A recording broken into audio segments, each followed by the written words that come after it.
Like, I'm 27, sexy age, gorgeous age. I'm single, less sexy than the age thing, but we're getting through it. He's a shady character. What's his name? Wait now. I got his card here. Yeah, I got it in my pocket.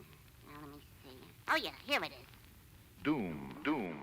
So I know that having a sex podcast is going to require me to talk about sex, so that's me trying to do this. This is the Just Gara podcast with Just fucking Gara, but no one's fucking Gara, and that's the fucking problem.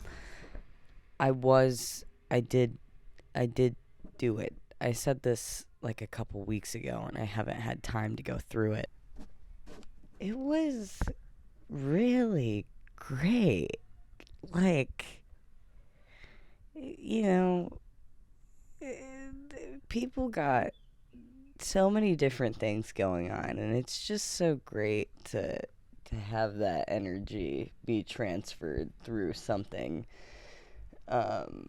as fickle as fornication. I'm a dancer, and I feel like for dancers, because we dance a lot, I think sometimes this promotes like a non-sexual life, unfortunately. Other dancers, let me know how you feel about this, because you're moving your body so much that everyone just thinks that, like, oh, you're a dancer, you should be having like sex every night of the week. And I'm like, I actually had sex one night out of 1 week this year. Okay, this guy, let's call him I. That's too confusing. This guy. It's too early. I can't think of a fake name. Let's call him Denise. Shut the fuck up. Let's call him George. That's great. That is a great fake name. So George and I met on this little cattle call app called Field. And I had an inkling that this was probably where I was going to find my success with having sex, mostly because that is kind of what the app advertises, and also like falling in love. I am pretty floored by how many people on Field are partnered, and I want nothing to do with you right now. It's not even because I would love to have like a threesome with a couple. I am not equipped to deal with my own emotions toward you being in a relationship. And like, I think it's perfectly healthy to be ENM, ethically non-monogamous. It's early in the morning. You gotta cut me some slack here. I am exhausted. I can't deal with people in relationships right now. I'm like a little kid throwing a tantrum in Walmart. I'm like thrashing my body around, screaming about why do you get to be in one? I've like always been in relationships. I don't even know if it's set in that I'm single, and I've been single for like a hot second, and I like it. Like, I like not what I like is I like not telling someone where I am all the time. That was a huge issue for me, and also just like doing what I want to do and not having to like discuss it with someone, I guess. But like everything else is like pretty great. You get to talk to a person whom you hopefully love, maybe not. Not like love is the end all be all in relationships, but so George and I met on Field. We texted for like a while before we met up, and we met up and we got a few drinks, and it was super fun. He's like a top, and like we need you guys like big time. I need you guys big time, because if it weren't for you, I would probably get to a year without having sex. tops and bottoms. You know, when I identified as a bisexual lesbian leaning, now I'm a bisexual gay leaning. My Kinsey score is like a 4.5. Do with that what you will. Now that I'm a bisexual gay leaning, tops and bottoms actually do come into play more than I thought. And it's not even like the technicality, it's the practicality. You feel me? Because practically, I should be able to be fucked by anyone. But impractically, I'm a bottom through and through. I don't even think this is good for me to like say this on a podcast. Just because I don't think I need to. I'm not as much of a bottom as I was. I think I would simp before. I don't do that anymore. I don't do that. I cut that shit out. It's so 2021 to simp. George and I, we got a few drinks. We drank gin martinis. Then we went back to my place. And the way that the circle of life and the forces within our nature just naturally formed into us having sex. It's pretty incredible. This is why you watch nature documentaries, to watch tops and bottoms just easily fit into their little like puzzle pieces. And my God, was I a puzzle piece. Here's my thing. It was a wonderful time. Just gorgeous. I've really hit a sweet spot of just like feeling in my body. That's awesome. I didn't feel that for years. And an indicator that all of this money and time I spent to transition was really a good thing. Really great thing, actually. Yeah, again, I want my hair to stop being so fucking stupid. Get it all out here. Every little hair, come on out. You're flipping forward like we're 14 years old. Look, here's the thing. Felt great, wonderful time. I cannot, for the life of me, get these guys to meet up again. And I want to talk about it. And I don't want George to find this. And if he does, hi George. Just trying to analyze, like, what happens. You're a part of a pattern. And I'm not even just talking about him. I'm talking about pretty much, like, any... Let's just speak about men. Any man that I come in contact with. Somehow we have, like, a countdown clock for when they're gonna start ghosting me. And I've been ghosted a few times this year. I went on, like... I had, like, a week where I was, like, talking to this guy. Let's call him TikTok. This guy, TikTok, I met him on a show, and we were flirty. I asked him to hang out. We ended up going to a mic. We both did stand-up, and then he left, didn't really tell me. I went to his show, it didn't really tell me he was gonna leave. I thought that we were gonna hang out. And I kind of had a breakdown about that, because I have had issues in the past with me. I just shouldn't date stand-ups. I understand this. Look, it's not getting through my head, but, you know, maybe if someone would talk to me, we could get it through my head. Maybe that should get it through my head, that I'm not talking to any of these people. They just disappear. Where the fuck do they go? I like to imagine that they all go to the same place and they're like, anyone talked to Gara lately? We've all been ghosting him. Then I hung out with this person, let's call him TikTok. I hung out with TikTok that week again at another comedy hang. And we like connected, and it was like clear, maybe not so clear, that we weren't going to have a romantic connection or sexual connection. And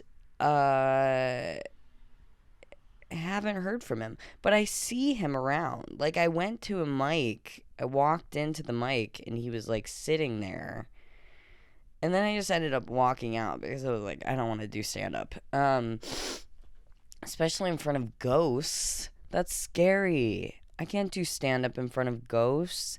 They don't laugh, they just say boo. Oh, I don't fucking know. And then George as well. That became rather clear to me that George wasn't going to be as responsive as we kept going. I'm assuming it's a lot of different things.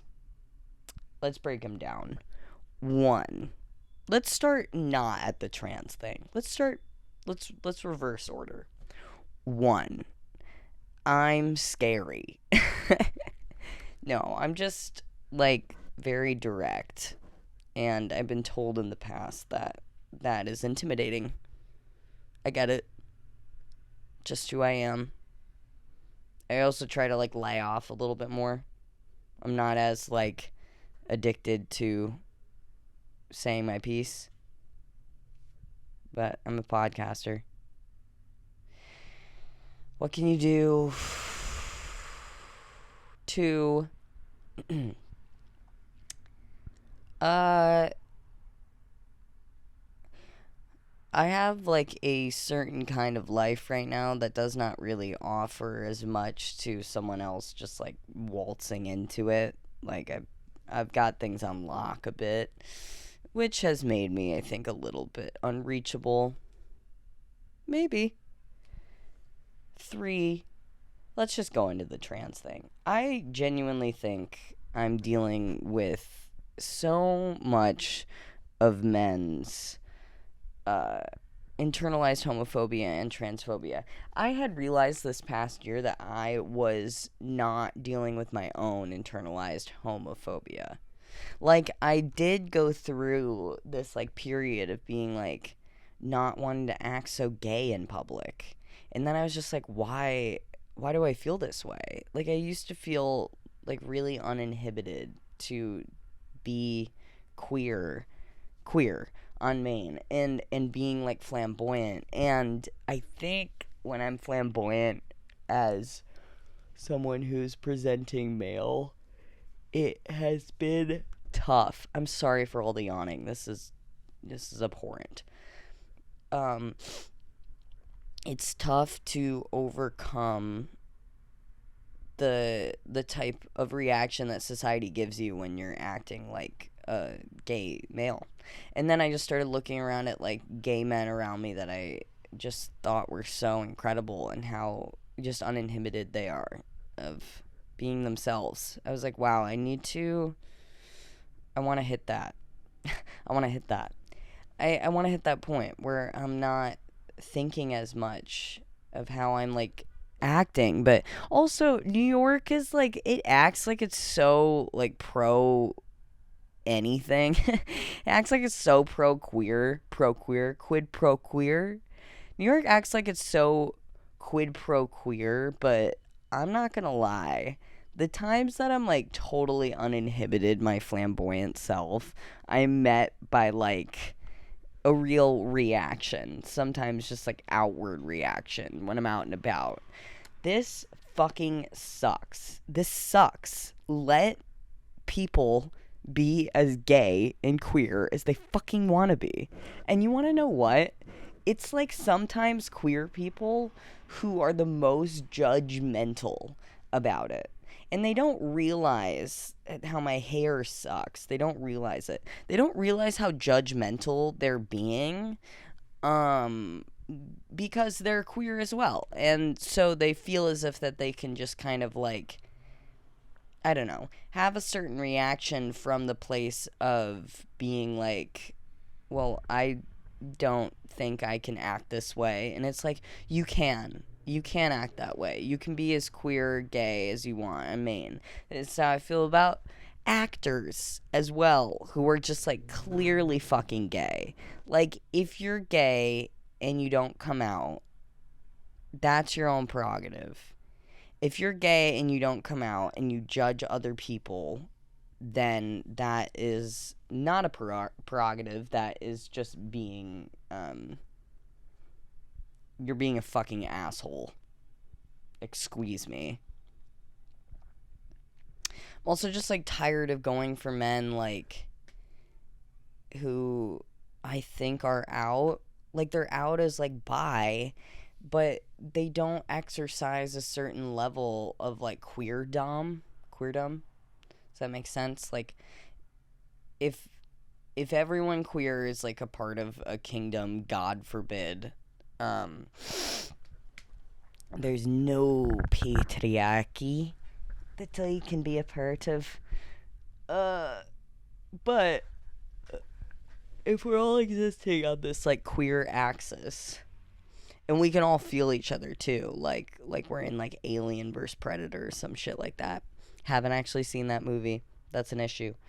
If you're part of this, like, queerdom, I do feel like there is, like, a necessary amount of, like, giving back in a day, in a week, to, like, the queer community or people around you who allow you to be yourself. And giving back can look like so many different things. I think a lot of the time it's just being kind and being accepting. Like, acceptance, when you don't have it for yourself, it speaks volumes of how you don't accept people around you. And I really realized that I was doing this at one point, because I wasn't accepting myself, I was just judging so hard. And you can give back to this, like, queerdom by existing as yourself, and also just, like, I don't know, I think it takes sometimes being, like, outwardly like a soldier for your own love. Makes sense? I don't know why I brought up soldiers. Don't look into it. Yeah, if you're a soldier for your own love, you can fight for other people within your queerdom and not and heal yourself in the process. So you can accept, you can fight for your love, you can fight for yourself, and you can fight for other people. And I do feel as if when we're, like, living in a time it's super strange to be queer right now. It's super strange to be anything right now, but, like, being queer right now, hats going on.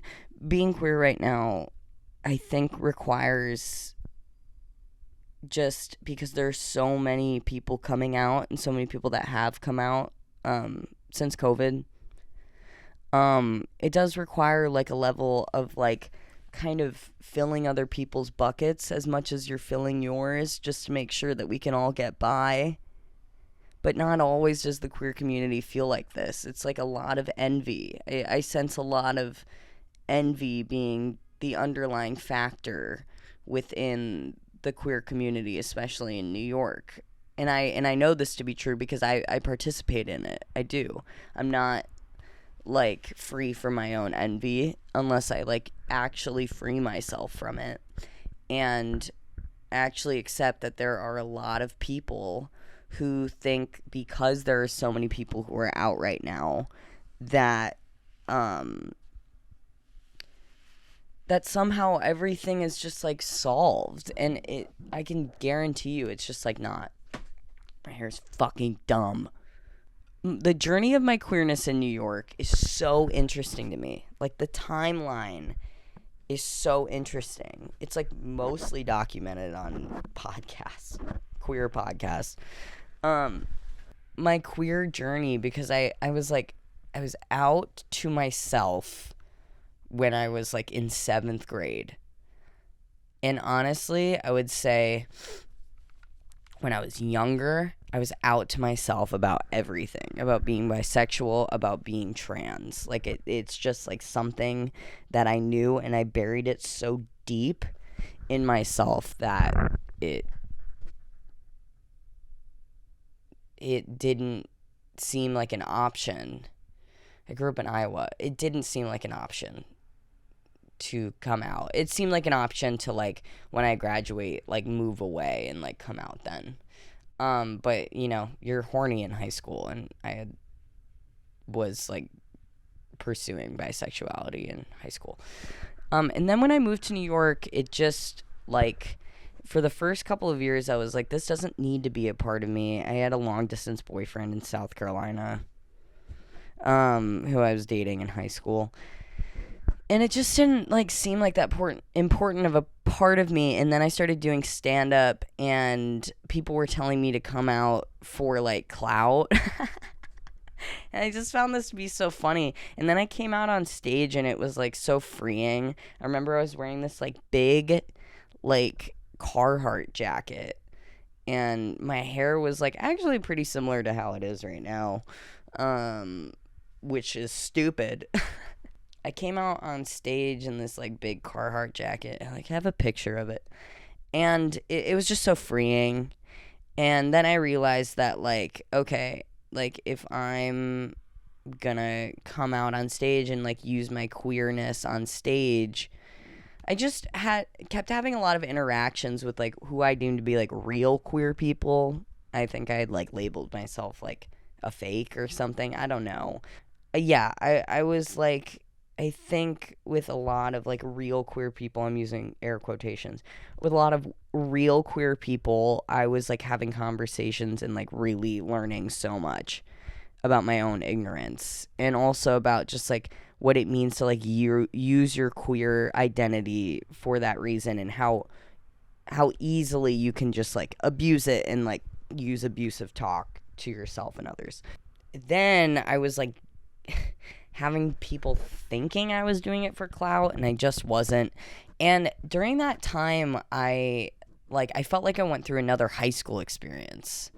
Not, like, because of the people around me, but because of myself. I had felt like what I was doing was covering up that I, like, actually did want to fully transition. Like, it was just hard to bring it to my family. And so I was just, like, I told everyone around me I would never transition. That's what I said. Like, I would never do it. I would never take testosterone. I would never get top surgery. And then that all happened.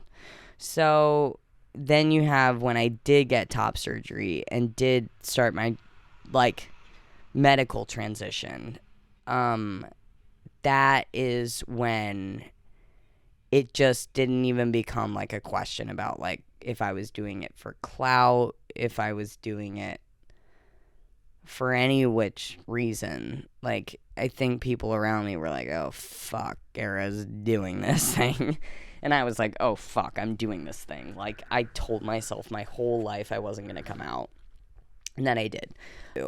And so with these, like, especially, like, just closeted people or people who are, like, identifying as bisexual and they don't have a community around them, I just would say, like, do not pass go, do not collect $200, go and find a community, or just find someone who you can, like, be out with and, like, publicly out with, because I'm pretty sick of having very queer sex and then stepping out into the real world and not having those people, like, be as, like, out as I am. Yeah, that's been hard. I feel like queerness, like, throughout my life, it just, you know, the barriers, it's not like it gets harder. It's like grief. It's learning how to deal with it. I don't know why. It's not like it does not feel as if when I read like writings of queer people in like the 80s, the 90s, the early 2000s, I don't feel much different from them, especially at this part of my life. I don't. Like, I could go on and on for hours on a piece of paper writing about the frustrations I have with people who are like not actually out. I hope this isn't destructive language. I hope this actually just helps people. Like,